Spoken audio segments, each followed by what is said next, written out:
Start. अतीत को भुला देना कोई अच्छी बात नहीं, मगर अतीत से बंधकर भविष्य को चौपट कर बैठने से बुरा भी कुछ नहीं ब्राह्म। अतीत की कड़वाहटें सबक हो सकती हैं ब्राह्म, वे दोहराई ना जा सकें, इसके लिए तैयार रहना एक स्वस्थ और सभ्य समाज का लक्षण है ब्राह्म। अतीत को मिटाने की जिद से कड़वाहटें खत्म तो नहीं होती, नई कड़वाहटें जरूर पैदा हो जाती हैं ब्राह्म। ऐसी ही कुछ बातें सर्वोच्च न्यायालय ने एक याचिका की सुनवाई करते हुए कहीं ब्राह्म। एक वकील ने याचिका दायर कर मांग की थी कि आक्रांताओं की ओर से बदले गए प्राचीन ऐतिहासिक, सांस्कृतिक और धार्मिक स्थानों के मूल नामों का पता लगाने और दोबारा वही नाम रखने के लिए नामकरण आयोग गठित करने का आदेश दिया जाए ब्राह्म। इस याचिका को खारिज करते हुए सर्वोच्च न्यायालय ने कहा कि अतीत को वर्तमान और भविष्य पर इतना हावी नहीं होने दिया जा सकता कि भारत अतीत का बंदी बनकर रह जाए ब्राह्म। अदालत की इस टिप्पणी से शायद उन लोगों को कुछ सीख मिली होगी जो मानते हैं कि जगहों, सड़कों, इमारतों आदि के नाम बदल देने से इतिहास भी बदल जाएगा ब्राह्म। अतीत में आक्रांताओं ने जो किया उसका बदला इस तरह लिया भी नहीं जा सकता ब्राह्म। पैरा, यह कोई नई या पहली मांग नहीं है ब्राह्म। इससे पहले भी अनेक जगहों पर विभिन्न संगठन मांग करते रहे हैं ब्राह्म। कई सरकारों ने जगहों, सड़कों, बागों, इमारतों आदि के नाम बदले और अपनी रुचि के अनुसार उनके नाम रखे भी हैं ब्राह्म। स्वाभाविक ही इसे लेकर कहीं विरोध तो कहीं चर्चाएं होती रही हैं ब्राह्म। जगहों, इमारतों, सड़कों आदि का नामकरण इसलिए किया जाता है कि इस तरह हम अपने इतिहास, सभ्यता और संस्कृति से जुड़े व्यक्तियों और प्रतीकों को न सिर्फ सम्मान देते हैं बल्कि उन्हें सुरक्षित रखने का भी प्रयास करते हैं ब्राह्म। भारत सामासिक संस्कृति वाला देश है ब्राह्म। समय समय पर इसने अनेक विदेशी आक्रांताओं के आक्रमण झेले हैं ब्राह्म, मगर उन आक्रांताओं में से जिन्होंने इस देश की संस्कृति और सभ्यता को समृद्ध करने में योगदान किया, उन्हें भी अपनी स्मृति में बचाए रखा है ब्राह्म। उनके नाम पर भी जगहों के नाम रखे गए हैं ब्राह्म। यह इस देश की उदारता है कि यहाँ विभिन्न धर्मों और आस्थाओं के लोग आए या विकसित हुए और उन्हें यहाँ अपनी पहचान के साथ रहने की आज़ादी मिली ब्राह्म। ऐसे में जब हम नामों को बदलने का प्रयास करते हैं तो एक तरह से अपनी सामासिकता और उदारता को भी नष्ट करने का प्रयास कर रहे होते हैं ब्राह्म।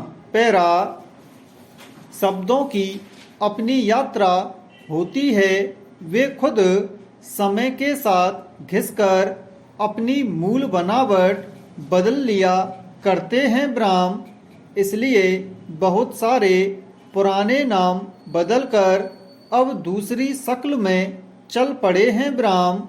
इसलिए उन्हें बदल देने से कई अड़चनें तो पैदा हो सकती हैं। हासिल कुछ खास होने वाला नहीं ब्राह्म। जब किसी जगह इमारत या शहर का नाम बदला जाता है तो सारे दस्तावेजों में उसे बदलना पड़ता है ब्राह्म। मगर केवल भारत में नहीं, पूरी दुनिया में नाम बदलने का चलन देखा जाता है ब्राह्म।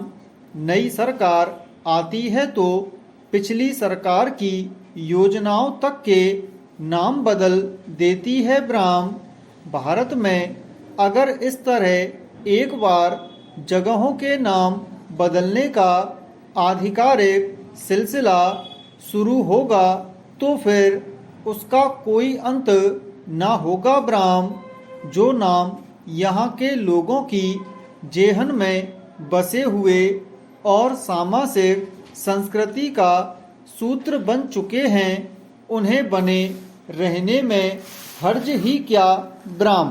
पैरा अभियुक्त अपीलार्थी जो खाद्य मसाले का व्यापारी था, परिवादी प्रत्युत्तरदाता संख्या 2 और एक अन्य जगदीश भाई परस्पर में मित्र थे और बड़ोदरा में अपना अपना व्यापार चलाते थे ब्राह्म। अपीलार्थी ने प्रत्युत्तरदाता संख्या 2 से अपने व्यापार विकास के लिए 22,50,000 रुपये ऋण का आग्रह किया ब्राह्म। प्रत्युत्तरदाता संख्या 2 ने जैसे तैसे व्यवस्था करके अपीलार्थी को उक्त ऋण धनराशि प्रदान किया, जिसका भुगतान शीघ्र करने के लिए अपीलार्थी ने एक वचन पत्र दिया ब्राह्म। ऋण भुगतान के लिए अपीलार्थी ने विभिन्न तारीखों के साथ चेक प्रत्युत्तरदाता संख्या 2 के पक्ष में जारी किया ब्राह्म। चेक कारपोरेशन बैंक अलकापुरी बड़ोदरा गुजरात शाखा पर जारी किया गया था, जो अपर्याप्त धनराशि अथवा खाता बंद के पृष्ठांकन के साथ वापस आ गया ब्राह्म। परिवादी ने जून 2008 से नवंबर 2008 के बीच अपीलार्थी के विरुद्ध प्रत्येक चेक के लिए 7 मामले दर्ज कराए ब्राह्म। जवाब में अपीलार्थी ने कथन किया कि उसने परिवादी से न तो कोई ऐसा संव्यवहार किया था और न ही उसने परिवादी के पक्ष में कोई चेक जारी किया और न ही उसने स्टाम्प पेपर पर कोई वचन पत्र निष्पादित किया ब्राह्म। फिर भी उसने कोई साक्ष्य पेश नहीं किया ब्राह्म।